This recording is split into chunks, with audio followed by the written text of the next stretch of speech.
Good day to everyone watching my video and welcome back to my YouTube channel. आज का हमारा video become first year के students के लिए है of the subject business economics यानी कि व्यावसायिक अर्थशास्त्र। और जैसा आप स्क्रीन पे देख सकते हैं the topic is static and dynamic economics, जिसे हम हिंदी में कहते हैं स्थैतिक एवं प्रायोगिक अर्थशास्त्र। So let's start with the video. Now first of all what I am trying to make you understand is कि ये स्टैटिक और डायनामिक इकोनॉमिक्स है क्या। कहा जाता है जो हमारी इकोनॉमिक थ्योरीज है उनकी दो शाखाएं हैं। द इकोनॉमिक प्रिंसिपल्स जो हमारे यहाँ पे हम पढ़ते हैं उनकी दो शाखाएं होती हैं, स्टैटिक और economics, static and dynamic. And in the current modern economic principle static और डायनामिक का एनालिसिस या विश्लेषण बहुत ही महत्वपूर्ण है, क्योंकि बहुत सारे जो हमारे प्रिंसिपल्स हैं, सिद्धांत हैं, वो यहाँ पे मैंने लिखा है स्थिर। स्थिर का मतलब क्या हुआ? स्थैतिक। बहुत सारे हमारे जो सिद्धांत हैं वो स्थिर, स्थैतिक या स्टैटिक पे बेस्ड है, और बहुत सारे इकोनॉमिक प्रिंसिपल्स हमारे डायनामिक, जिसे हम लोग एक्चुअली कहते हैं प्रायोगिक, बट कभी कभी उसे गतिशील आर्थिक विश्लेषण भी कहा जाता है। तो हमारी जो इकोनॉमिक थ्योरीज हैं उनकी ये दो ब्रांचेस इसलिए इंपॉर्टेंट है क्योंकि हमारे प्रिंसिपल स्टैटिक कॉन्सेप्ट पे बेस्ड होते हैं और कुछ प्रिंसिपल्स हमारे डायनामिक कॉन्सेप्ट्स पे बेस्ड होते हैं। नाउ ये स्टैटिक और डायनामिक कॉन्सेप्ट्स आए कहाँ से? दैट इज बेसिकली नोन कि ये एक्चुअली प्रॉपर साइंस के इन्वेंशन है। These concepts were actually used originally in physical science, जिसे हम कहते हैं भौतिक विज्ञान। धीरे धीरे करके इनको भौतिक विज्ञान से सोशल साइंस में भी कनेक्ट किया गया और उसका श्रेय जाता है ऑगस्ट कॉमेट को। ऑन इकोनॉमिक के पॉइंट ऑफ व्यू से this name has to be remembered, बाकी नेम भले ही आप स्किप करें। इकोनॉमिक्स में इन सबको यूज अप किया गया, इनको प्रस्तावित किया गया बाय J.S. मिल, और आगे चल के रैगनार फ्रिश ने इसको और डिटेल में इकोनॉमिक्स में कनेक्ट किया। Now firstly we'll start with static. स्थैतिक अर्थशास्त्र होता क्या है? तो सबसे पहले ये वर्ड डिराइव कहाँ से हुआ? मैक्सिमम इकोनॉमिक्स वर्ड ग्रीक यानी कि यूनानी शब्द से कनेक्ट होते हैं, और स्टैटिक भी वहीं से कनेक्ट हो रहा है। ये ग्रीक वर्ड स्टैटिके से कनेक्ट हुआ है, which is STATIKE। Here it is written static. और इसका मतलब क्या होता है in the Greek terminology? It means a standstill position, एक जगह रुकना, या एक जगह जहाँ पे आपके मूवमेंट्स या चलन आपको नहीं दिख रहा।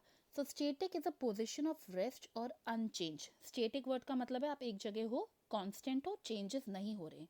बट स्टैटिक का मतलब ये भी नहीं है कि बिल्कुल मूवमेंट नहीं है।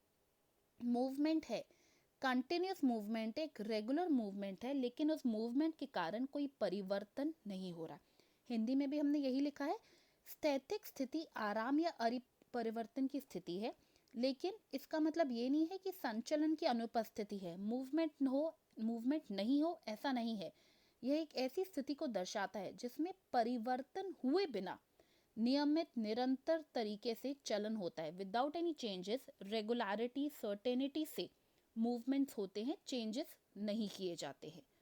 यहाँ पे हमने दो डेफिनेशंस डिस्कस की हैं। आप अगर नेट पे देखेंगे, you are going to find plenty of definition. पहली वाली इन डिटेल्ड है, गिवन बाय प्रोफेसर हैरोड, और सेकेंड है by professor Stigler. Now professor Harrod said कि स्टैटिक इक्विलिब्रियम, जैसे हम कहते हैं स्थैतिक संतुलन, इसका मतलब क्या होता है? इसका मतलब ये कतई नहीं है कि it is a state of idleness, मतलब आलस्य की स्थिति नहीं है। इसका मतलब है कि work is steadily going forward, दिन ब दिन, year by year, month by month आपका काम तो हो रहा है, स्टेडीली गोइंग फॉरवर्ड, लेकिन ना कुछ इंक्रीज है ना कुछ डिक्रीज है। जैसे हमारी इकोनॉमी चल रही है, चलती जा रही है, बट उसके अंदर कोई चेंजेस नहीं हो रहे। Like if I put up an example, आप एक एक्सरसाइजिंग साइकिल की बात करें, आप उस एक्सरसाइकिल साइकिल पे चल रहे हैं, बट आप आगे भी नहीं जा रहे, पीछे भी नहीं जा रहे, बट आप उसी चीज पे चलते जा रहे हैं। प्रोफेसर स्टिगलर का कहना था it is a stationery state. Stationery state हम किसको कहते हैं? एक स्थिर स्थिति को। It is a stationery state in an economy जहाँ पे टेस्ट, आपका स्वाद, आपके रिसोर्सेज, आपके संसाधन, देन तकनीक, इन चीज़ों में टाइम पीरियड के होने के बावजूद भी कोई चेंज नहीं दिखता, उसे हम स्टैटिक इकोनॉमी कहते हैं। इन डेफिनेशंस के आधार पर हम स्टैटिक इकोनॉमिक की कुछ विशेषताएं या कुछ कैरेक्टरिस्टिक्स बताते हैं, जो कि यहाँ स्क्रीन पे दिख रहे हैं, और इनको will just take a sentence to understand. सबसे पहला जो हमने कैरेक्टरिस्टिक लिया है वो है मूवमेंट। मूवमेंट जैसे हिंदी में हम चलन कहते हैं, गति कहते हैं, हलचल कहते हैं, आप कुछ भी वर्ड यूज़ कर सकते हैं। तो मूवमेंट से हम क्या कहना चाह रहे हैं कि यहाँ पे मूवमेंट तो है, मतलब आप जैसे मूव कर रहे हैं। अगर हम एक्सरसाइज साइकिल की बात करें, आप मूव कर रहे हैं, बट आपकी स्पीड जो है वो डिसाइडेड नहीं है, आपका जो दर है वो डिसाइडेड नहीं है। That is why daily yearly जितनी भी इकोनॉमिक एक्टिविटीज़ हो रही हैं वो सेम पेस पे हो रही है। मतलब प्रोडक्शन है तो वो ऐसे का ऐसा ही चल रहा है, बढ़ तो रहा है, पॉपुलेशन के साथ प्रोडक्शन भी बढ़ रहा है, बट उसके बढ़ने की स्पीड तेज नहीं है। That is movement. Second characteristic है, it is a timeless concept. अब इसे टाइमलेस कॉन्सेप्ट क्यों कहा गया है? क्योंकि स्टेटिक के अंदर आप एक पॉइंट ऑफ टाइम, किसी चीज़ को एक पॉइंट पे स्टडी करते हो, अ पॉइंट ऑफ टाइम और अ पॉइंट ऑफ सिचुएशन। यहाँ पे जितने भी इकोनॉमिक एलिमेंट्स हैं जिसे हम कहते हैं आर्थिक तत्व, उनको एक क्षण, एक दिए हुए समय पर ही उनका विचार किया जाता है, उनका अध्ययन करना किया जाता है, और इनका टाइम से कोई कनेक्शन नहीं है। The third point is position of equilibrium या संतुलन की स्थिति। कहा जाता है कि जो स्टेटिक इकोनॉमिक का बेस है वो इक्विलिब्रियम है। ये किस पे फोकस कर रहा है? ये गिवन पॉइंट ऑफ टाइम पे इक्विलिब्रियम पॉइंट पे फोकस कर रहा है। इक्विलिब्रियम कैसे आया उस पे फोकस नहीं कर रहा है। द फोर्थ कैरेक्टरिस्टिक है सिंप्लीफिकेशन, जिसे हम हिंदी में कहते हैं सरलीकरण। इकोनॉमिक प्रॉब्लम्स, जिसे हम हिंदी में कहते हैं आर्थिक समस्याएं, उनको सिंप्लीफाई करने का काम स्टेटिक इकोनॉमिक करती है। इनफैक्ट कहा जाता है कि अगर डायनामिक इकोनॉमिक्स को समझना है तो स्टेटिक इकोनॉमिक या प्रायोगिक अर्थशास्त्र के बारे में, सॉरी, अगर आपको प्रायोगिक अर्थशास्त्र को समझना है तो आपको स्थैतिक अर्थशास्त्र के बारे में भी पता होना चाहिए। And lastly, it is an economy without saving and investment, जिसे हम हिंदी में कहते हैं बचत और निवेश। निवेश की जगह आप चाहें तो विनियोग भी कह सकते हैं। तो क्योंकि इस इकोनॉमी में कोई चेंजेस, कोई बदलाव नहीं हो रहे, इसका मतलब है there is no saving, no investment. और अगर सेविंग इन्वेस्टमेंट नहीं है तो रिसर्च, डिस्कवरीज, इस तरह के कार्य जिन्हें हम कहते हैं अनुसाधन कार्य, ऐसे कार्य आपको इस अर्थव्यवस्था में नहीं देखने को मिलते। हालांकि इस इकोनॉमी के कैरेक्टरिस्टिक्स में आपको लगेगा कुछ अच्छाइयाँ भी हैं, बुराइयाँ भी हैं, जो हम आने वाली स्लाइड्स में अब डिस्कस करेंगे। Now before that, type of static analysis. यहाँ पे मैं खाली नाम बता रही हूँ कि स्टेटिक एनालिसिस में माइक्रो और मैक्रो दोनों लेवल के मॉडल होते हैं, व्यष्टि और समष्टि। और ये दोनों मॉडल्स बताते हैं कि किस तरह से इनमें परस्पर निर्भरता देखी जाती है। ये नाम आपने इससे पहले वाले वीडियो में स्टडी कर रखे हैं, और अगर आपको वीडियो याद नहीं आ रही तो मैं याद दिला देती हूँ। माइक्रो एंड मैक्रो इकोनॉमिक्स में जहाँ पे हमने कॉन्सेप्ट और टाइप्स की स्टडी की थी, उसमें ये नाम देखे गए थे।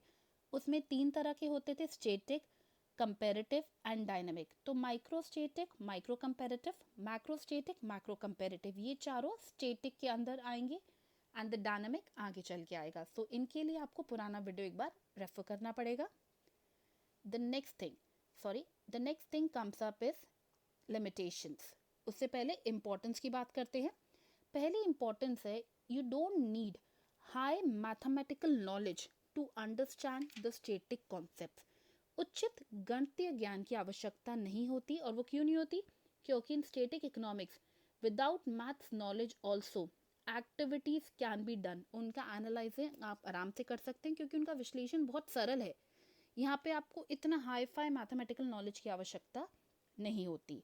The second importance is easy study of changing economy.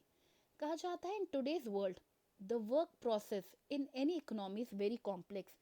आज की दुनिया में जो कार्य प्रक्रिया है वो किसी भी अर्थव्यवस्था की बड़ी जटिल होती है, इसीलिए साइंटिफिक स्टडी इतनी आसान नहीं है। तो हम लोग स्टेटिक इकोनॉमिक या स्थैतिक अर्थशास्त्र का सहारा लेते हैं। And the third importance is important role for scientific analysis, मतलब वैज्ञानिक विश्लेषण के लिए महत्वपूर्ण भूमिका हमारा स्टेटिक एनालिसिस निभाता है। इट डजंट यूज मैथ्स, जैसे हमने कहा कि मैथ्स की नॉलेज की ज़रूरत नहीं है, but still it plays a very important role in scientific analysis of economy. हमें अगर कंक्लूजन ड्रॉ करने होते हैं तो कहा जाता है स्टेटिक और डायनेमिक ये दोनों ही वास्तविकता या रियलिटी के बहुत नज़दीक होते हैं। इम्पोर्टेंस के साथ साथ इसकी कुछ लिमिटेशंस भी हैं। जैसे पहली लिमिटेशन है कंसिस्टेंसी ऑफ वेरिएबल, चर की स्थिरता। प्रोफेसर स्टिगलर ने ये माना था कि सारे इकोनॉमिक वेरिएबल्स या सारे आर्थिक तत्व कांस्टेंट रहते हैं। जैसे if I put up example, population, जनसंख्या, कैपिटल, पूंजी, नेचुरल रिसोर्सेज, प्राकृतिक संसाधन। क्या रियलिटी में ये कांस्टेंट हो सकते हैं? नहीं, ये चेंज होते हैं। तो एक्चुअली स्थैतिक अर्थशास्त्र रियलिटी से बहुत दूर है। The second limitation is unrealistic assumption, अवास्तविक मान्यताएं। यहाँ पे बहुत अजम्पशंस लिए जाते हैं। जैसे if I put up example, perfect competition, पूर्ण प्रतियोगी बाजार, perfect knowledge about the market, पूर्ण रोजगार, परफेक्ट फुल एम्प्लॉयमेंट, ये सारे अजम्पशंस लेकर ही हम स्थैतिक अर्थशास्त्र को पढ़ पाते हैं. लेकिन ये assumption like perfect knowledge, full employment, perfect mobility of factors, ये रियलिटी में पॉसिबल नहीं है. The third one is time element. हम लोग टाइमलेस इकोनॉमी को स्टडी कर रहे हैं, बट क्या रियलिटी में टाइम के आने और जाने से चेंजेस नहीं दिखते हैं? ऑफ कोर्स दिखते हैं. तो यहाँ पे हमने जो टाइम एलिमेंट को इग्नोर किया है वो रियलिटी से उसको दूर कर रहा है. And the last limitation is it does not explain the path of equilibrium. हम यहाँ पे इक्विलिब्रियम को स्टडी करते हैं, बट इक्विलिब्रियम तक कैसे पहुँचा गया उस चीज़ का अध्ययन स्टैटिक इकोनॉमिक के अंदर नहीं किया जाता. तो यहाँ तक हमने डिस्कस किया था स्थैतिक को. अब हम आगे करेंगे डायनामिक, या जिसे हम हिंदी में कहते हैं प्रावैगिक. डायनामिक इकोनॉमी में भी डायनामिक वर्ड फिर से ग्रीक या यूनानी शब्द से कनेक्ट होता है, और वो वर्ड है डायनामिस, DYNAMIS. जैसे स्टैटिक का मतलब था नो मूवमेंट और स्टैंड स्टिल, यहाँ पे है the thing which causing the movement, मतलब चलन की स्थिति को दर्शाता है, स्थानांतरित की स्थिति का कारण बनता है. और डायनामिक्स का मतलब क्या है? It is a study of economic changes. हालांकि आजकल हम स्टैटिक और डायनामिक वर्ड नॉर्मल इंग्लिश में भी यूज़ करते हैं. दिस कॉन्सेप्ट स्टैटिक मतलब ये कांस्टेंट है, दिस इज डायनामिक मतलब ये चेंजेस होंगे. हम ह्यूमन बिहेवियर के साथ भी इन्हें कनेक्ट करते हैं.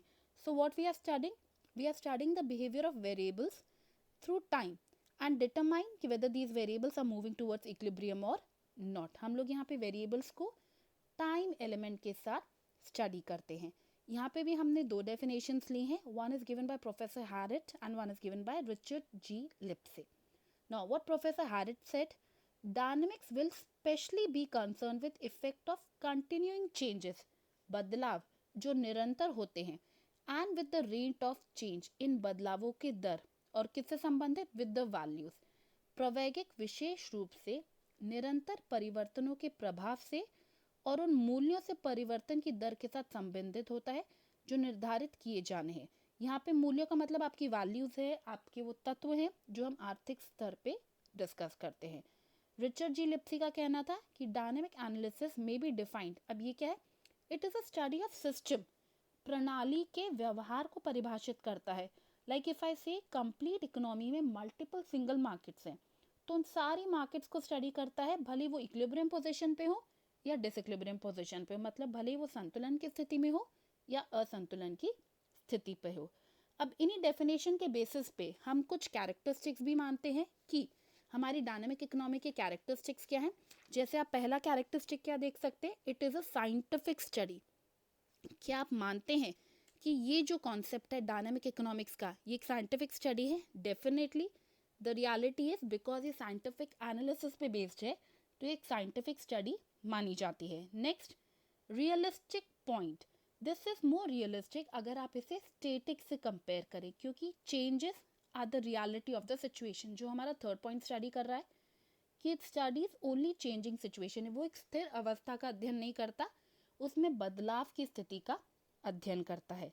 The next thing, many economic problems can be solve through dynamic analysis. मतलब बहुत सारी आर्थिक समस्याओं को अगर हमें हल करना है तो उसके लिए हमें प्रावैगिक विश्लेषण का अध्ययन करना ही पड़ता है. क्योंकि अगर आप किसी भी प्रॉब्लम को या परेशानी को अगर आप स्टडी करना चाह रहे हैं तो वो चेंज होगी. अभी जो है कुछ क्षण बाद उसमें चेंजेस दिखेंगे. तो डायनेमिक नेचर अडॉप्ट करके, डायनेमिक एनालिसिस करके, जैसे इक्विलिब्रियम से डिसइक्विलिब्रियम पे आपका पॉइंट गया, आपकी इकोनॉमी गई, उस हिसाब से आप उसे स्टडी करना पड़ता है. And the last one, the conclusions derive from it are more close to the reality. कहा जाता है स्टैटिक और डायनेमिक दोनों में से अगर आप बात करें तो कौन सी ज़्यादा रियलिटी और वास्तविकता के नज़दीक है, वो है हमारी dynamic economy. Now apart from it, the next thing, dynamic analysis में क्या होते हैं? दो टाइप्स. जैसे अभी इससे पहले वाले में बताया था कि स्टैटिक में हमने लिया था, और इसमें अब डायनेमिक लेवल है, माइक्रो और macro. Again I am repeating, dynamic और स्टैटिक इकोनॉमिक्स के प्रकार या टाइप हमने माइक्रो इकोनॉमिक्स और मैक्रो इकोनॉमिक्स की पहले वीडियो में डिस्कस कर रखे हैं. Now comes the next part which is importance. यहाँ पे हमने कुछ 7 इम्पोर्टेंस दी हुई हैं.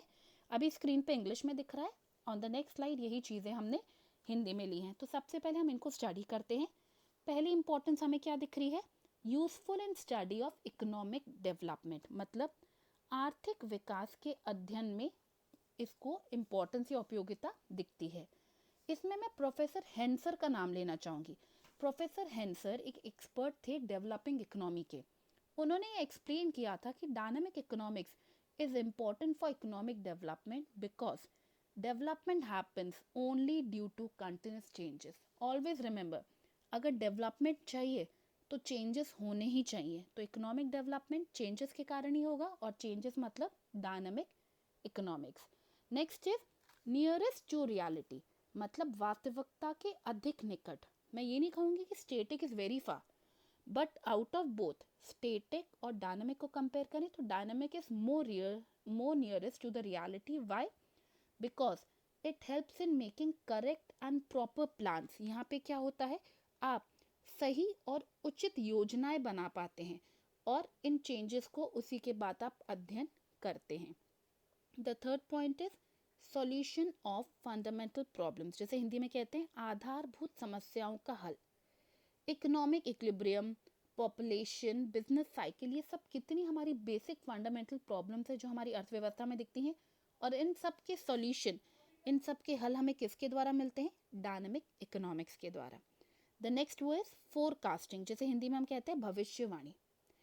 हम क्या करते हैं, फ्यूचर अपकमिंग इवेंट्स को एक तरह से स्टडी करते हैं। अब फ्यूचर तो आया नहीं है तो हम स्टडी कैसे कर रहे हैं, हम उन्हें प्रेजेंट और पास्ट के साथ कनेक्ट करते हैं कि प्रेजेंट में जो सिनेरियो है, पास्ट में जो हुआ है, तो उनसे एक रिलेशनशिप एस्टैब्लिश करके हम इस चीज़ का अध्ययन करते हैं कि भविष्य में क्या होगा। मतलब आप चेंजेस को स्टडी करके भविष्य में जो चेंज होगा उसका अध्ययन कर थोड़ा सा मार्केट का प्रिडिक्शन करते हैं। The next is elasticity. Elasticity जिसे हम लोग हिंदी में क्या कहते हैं, लोचदार या लचीलापन। इकोनॉमिक्स जिन्होंने पढ़ी हुई उन्होंने प्राइस इलास्टिसिटी ऑफ डिमांड पढ़ा है, तो definitely they must be remembering elasticity का मतलब है चेंजेस पे रिएक्टिवनेस। क्योंकि डायनामिक इकोनॉमिक्स चेंजेस को स्टडी करती है, इट इज़ मोर इलास्टिक, इसीलिए कहीं ना कहीं इसे हम लोग वेलफेयर इकोनॉमिक्स या कल्याणकारी अर्थशास्त्र भी कहते हैं। The next is useful in real life, मतलब वास्तविक जीवन में इसकी उपयोगिता। In today's world, the important problems or real life are what?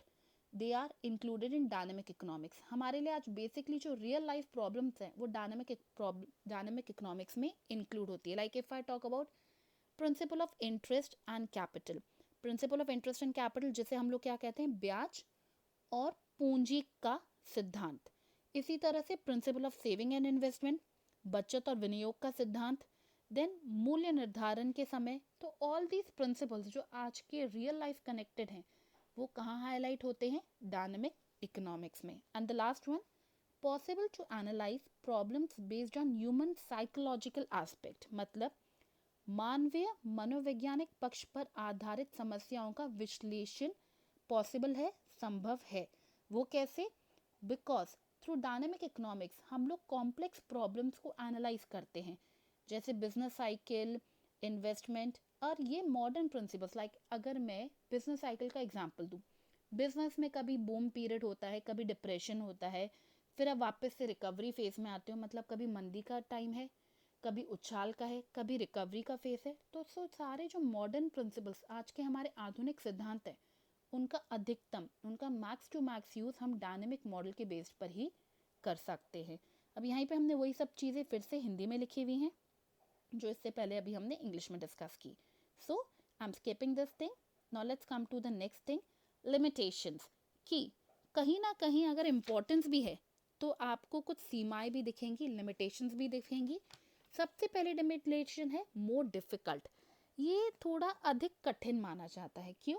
Because it's complex compare to static. Static को और अगर आप प्रायोगिक और स्थैतिक को उनकी तुलना करते हो तो स्टेटिक आपको ज़्यादा इजी लगेगा।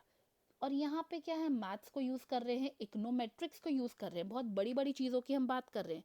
यहाँ पे हम क्या क्या यूज़ कर रहे हैं, गणित, इकोनोमेट्रिक्स, उनकी सहायता से हम सॉल्यूशंस ढूंढ रहे हैं, हम समस्याओं के समाधान ढूंढ रहे हैं, लेकिन वो इतने आसान भी नहीं है। The second is not fully developed.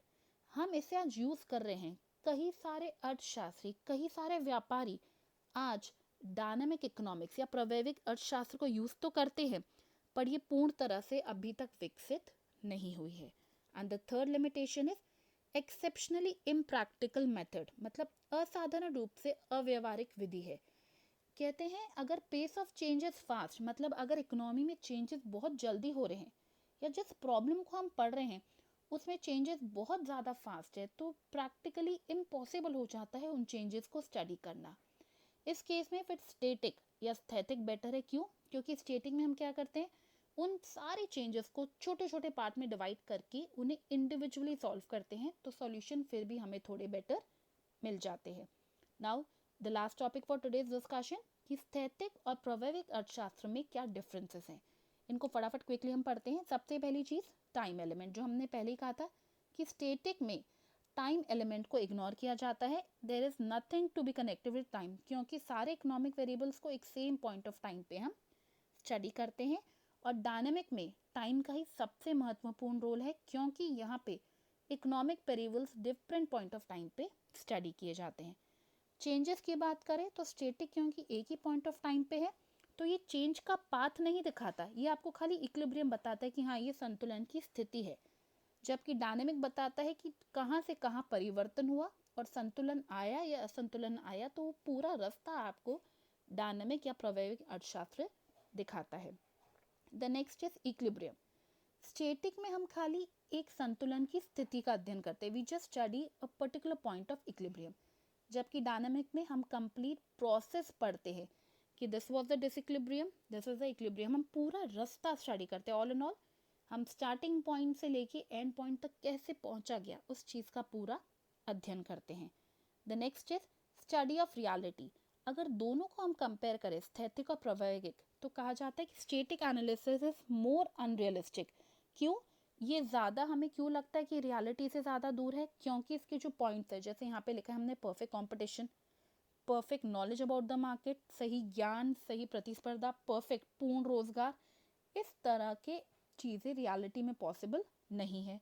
फिर हम एक और चीज़ मान के चलते हैं कि जैसे पॉपुलेशन, फैशन, प्रोडक्शन, जो भी वेरिएबल्स लिए वो सारे क्या है, कांस्टेंट है। वो सारे क्या है, निरंतर स्थिर हैं, उनमें कोई बदलाव नहीं हो रहा, जबकि ये भी नहीं होता। तो डायनेमिक एनालिसिस क्या आता है, वो इकोनॉमिक वेरिएबल्स के इन चेंजेस को कंसिडर करता है और उन्हें मानता है कि ये रियलिटी से कंपेरेटिवली थोड़ा पास है। So that's all for today's video. Thank you so much for watching.